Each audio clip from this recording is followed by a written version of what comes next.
বাংলাদেশে দুই প্রকার যোদ্ধা আছে, এক হচ্ছে ফাইটার যোদ্ধা আর এক হচ্ছে রেমিটেন্স যোদ্ধা। আমরা এখানে যারা আছি সবাই রেমিটেন্স যোদ্ধা।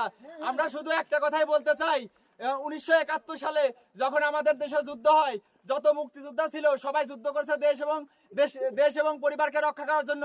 আর আমরা প্রবাসীরা, আমরা সকল প্রবাসীরা দেশ এবং পরিবারকে রক্ষা করার জন্য দিনের পর দিন, বছরের পর বছর প্রবাসের মাটিতে মৃত্যুর সাথে পাঞ্জা লড়ে যুদ্ধ করে যাচ্ছি এবং বাংলাদেশে আমাদের পরিশ্রমের টাকা রেমিটেন্স আমরা বাংলাদেশে পাঠাচ্ছি।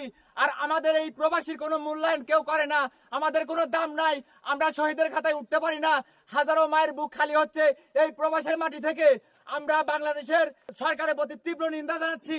বাংলাদেশের মুক্তিযোদ্ধাদের যদি 30% কোটা থাকে, তাহলে আমাদের প্রবাসীর পক্ষ থেকেও 30% কোটা চাই।